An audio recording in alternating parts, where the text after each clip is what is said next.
안녕하십니까. 저는 한양대학교 신경외과에서 척추질환을 담당하고 있는 전영준이라고 합니다. 제 주 치료 분야는 류마티슨 척추질환을 비롯해서 경추, 흉추, 요추에 있는 퇴행성 질환을 주로 다루고 있고요. 오늘은 등 통증과 디스크 질환을 중심으로 해서 말씀을 드리도록 하겠습니다. 등 통증과 디스크 질환의 차이점은 무엇인가요? 등 부위 통증은 일단 흉추부와 요추부로 나눠서 고려를 할 필요가 있습니다. 요추의 경우는 근육도 많고 움직임이 가능한 분절이기 때문에 주변에 있는 관절, 근육, 인대, 추간판 등으로 인해서 통증의 원인이 될 수 있겠지만 흉추부에서는 늑골 때문에 가동 범위가 제한되어 있어서 통증의 차이가 일부 발생하게 되고, 그 다음에 흉추부에 통증이 잘 발생하지 않는 경우가 생길 수 있습니다. 흉추부의 통증의 발현은 추간판 질환으로 인한 가능성이 있기는 있습니다. 그래서 흉추는 전체 추간판 질환의 1% 정도의 유병률을 가지고 있고요. 대부분은 척추신경을 압박하는 경우가 아니라면 주변의 신경근을 누르게 됨으로 인해서 옆으로 띠를 두르듯이 옆으로 퍼지는 양상의 통증을 보이게 됩니다.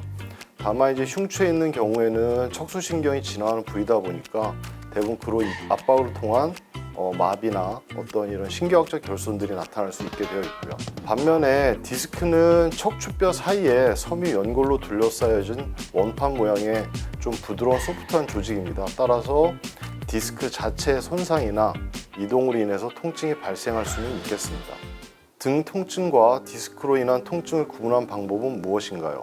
등 통증의 경우 디스크 질환으로 인한 것이 아니라면 대부분 앞통점을 가지고 있게 되고, 디스크로 인한 통증인 경우에는 앞통점이 없고 하지 저림감 등의 신경학적인 증상을 동반하게 된다는 점이 다르다고 볼 수 있겠습니다.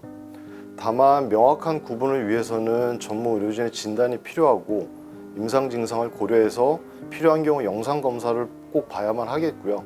그래서 디스크의 상태를 확인해서 어떤 원인이 되는지 진단이 필요하겠습니다. 디스크로 인한 다리 저림은 어떻게 발생하나요? 디스크는 크게 수액과 이를 둘러싸고 있는 섬유륜으로 구성되어 있는데, 섬유륜의 약화나 손상이 발생하게 되면 수액이 정상의 공간에서 이동하게 되고, 이런 이동이 주변 신경 구조에 압박을 가할 수 있습니다. 이렇게 되면 하지 기능을 담당하는 신경근을 압박하게 되고 다리 저림의 증상이 발생하게 됩니다. 디스크와 관련된 하지 방사통이란 무엇인가요? 하지 방사통이란 탈출된 디스크로 인해서 신경근이 눌리면서 나타난 증상을 얘기하게 됩니다. 수액의 탈출 정도에 따라서 나타나는 증상이 약간 다를 수 있는데, 수액이 섬유륜 바깥으로 탈출되는 경우가 아니고 살짝 밀고 있는 정도의 경우라면 신경근의 압박과 주변의 염증 반응으로 인해서 하지 저림감 정도가 생길 수 있고요. 만일 섬유륜 밖으로 수액이 탈출하게 되면 신경근의 압박이 가중되고 이에 하지 저림감을 넘어서는 심한 통증이 발생할 수 있습니다. 이러한 심한 통증이 발생한 경우에 감각 소실, 근력 저하 또는 대소변 장애 등의 증상이 동반된다면 마미 증후군이라는 진단이 붙을 수 있게 되고요.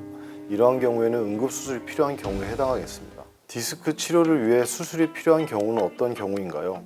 대부분은 소염 진통제를 복용하면서 물리치료 등의 보존적 치료를 선행하게 되면 대부분 증상이 좋아지게 됩니다. 이는 디스크가 나오면서 발생한 주변의 염증 반응을 감소시키게 되면 통증이 조절되기 때문이고요. 이러한 증상의 개선이 없다면 신경 차단술 등의 일부 침습적인 치료가 도움이 될 수도 있겠습니다. 다만 대소변 장애를 동반하거나 근력의 저하가 발생한 경우라면 신경근에 심각한 손상을 의심해야 되고, 이런 경우는 말씀드린 응급수술이 필요할 수도 있습니다. 다만 기타 통증만으로 발현한 경우는 신경 차단술 등에도 호전이 없고 일상생활에 지장이 있으며 충분한 수면을 유지하기 힘들 정도의 통증이라면 수술적인 제거로 신경근을 감압하는 것이 가장 적절한 치료 과정이라고 보아야 하겠습니다. 디스크 치료를 위해 보존적 치료 방법은 무엇인가요? 보존적 치료 방법은 일반적인 경우에 준하면 통증 완화를 위한 소염 진통제와 근위환제를 처방해서 복용하는 것이고, 이게 1차 치료로 권고되게 됩니다. 물리치료를 통해 척추 근육 등을 이완하는 것도 도움이 될 수 있겠습니다. 이런 통증이 어느 정도 경감이 되는 양상이라면 허리 근육을 강화하고 유연성을 향상시키는 운동 등을 시행하는 것이 큰 도움이 될 수 있다고 보겠습니다. 오늘은 등 통증과 하지 저림감에 대해서 알아봤습니다. 항상 운동 열심히 하시고 건강한 척추를 유지할 수 있도록 즐거운 생활 하셨으면 좋겠습니다. 감사합니다.